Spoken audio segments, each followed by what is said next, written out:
અને વડોદરા મહાનગરપાલિકાએ માંજલપુરમાં બનાવેલો ફૂટપાથ હવે તોડી પાડવામાં આવશે। ફૂટપાથ નાનો કરવા માટે એમએલએ યોગેશ પટેલે હઠ પકડી હતી। 70% જેટલી કામગીરી અહીંયા પૂર્ણ થઈ ગઈ અને ત્યારબાદ યોગેશ પટેલ જીદે ચડ્યા।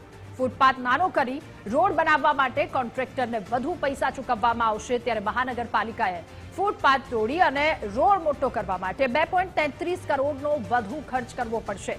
રોડ બનાવવાના કારણે 156 થી વધુ વૃક્ષ કાપવા પડશે। પાલિકા સત્તાધીશો અને એમએલએની આ લડાઈમાં જનતાને હાલાકી ભોગવવાનો વારો આવી રહ્યો છે, ત્યારે 156 થી વધુ વૃક્ષ કાપવા પડશે। આ સાથે 2.33 કરોડનો વધુ ખર્ચ કરવો પડશે અને એ પાલિકા સત્તાધીશો અને એમએલએ વચ્ચેની લડાઈ સાથે જનતાને એટલી જ હાલાકી ભોગવવાનો વારો આવશે।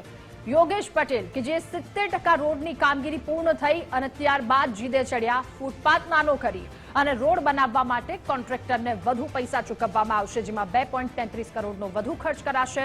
સાથે 156 થી વધારે વૃક્ષો કાપવા પડશે। લોકોની હાલાકી તો અહીંયા અલગ જ છે, ત્યારે વડોદરા મહાનગરપાલિકા કે જે માંજલપુરમાં બનાવેલો ફૂટપાથ હવે તોડી પાડવામાં આવશે।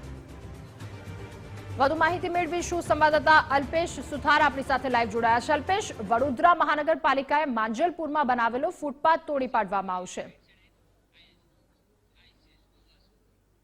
બિલકુલથી વાત કરવામાં આવે તો જે રીતે સૌપ્રથમ ગૌરવ પથના નામે આખો આ જે રોડ છે તેને ડેવલપ કરવામાં આવ્યો ને 12 થી 15 ફૂટ સુધીનો ફૂટપાથ છે તે પણ બનાવવામાં આવ્યો હતો। 70%ની કામગીરી પૂર્ણ થયા બાદ માંજલપુર વિસ્તારના જે ધારાસભ્ય છે તે હવે જીદે ચડ્યા છે અને આ ફૂટપાથ તોડવા માટે તેમણે રજૂઆત પણ કરી હતી અને હવે આખો આ જે ફૂટપાથ છે તેને કાઢવાની શરૂઆત પણ કરી દેવામાં આવી છે।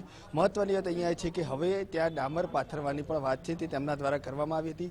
હવે જ્યારે કામ શરૂ થઈ ગયું છે ત્યારે 2.5 કરોડ જેટલી રકમ છે તે પણ કોન્ટ્રાક્ટરને વધારે ચૂકવવાની રહેશે, કારણ કે જે રીતે જોઈએ તો ફૂટપાથ કાઢી અને ત્યાં ડામર પાથરવાની વાત કરી છે અને રસ્તામાં આવતા જે ઝાડ છે તેને પણ દૂર કરવા પડશે, એટલે કે આખા રસ્તાની અંદર 150 થી પણ વધુ વૃક્ષો આવે છે તેને કાપવાની પણ વાત કરી છે। એટલે ચોક્કસથી કહી શકાય કે ક્યાંક ને ક્યાંક જે વડોદરાનું જે નેતાઓની જીદના કારણે ક્યાંક ને ક્યાંક જે નાગરિકો છે તેમને લાખો કરોડો રૂપિયાનું નુકસાન છે થઈ રહ્યું છે, કારણ કે અગાઉ કામ મંજૂર કરવામાં આવે છે અને ક્યાંક ને ક્યાંક નેતાઓની જીદના કારણે આ કામ છે તે ફરીથી ખોદવામાં આવે છે। એટલે વડોદરા શહેરની પહેલેથી જ આ પ્રકારની પરિસ્થિતિ રહેલી છે કે કામ શરૂ પણ કરી દેવામાં આવે છે અને જ્યારે પૂર્ણ થવાના આરે આવે ત્યારે ક્યાંક ને ક્યાંક કોઈને કોઈ પ્રકારનો વિરોધ થતો હોય છે અને આખું આ જે કામ છે તે અટકાવી દેવામાં આવે છે।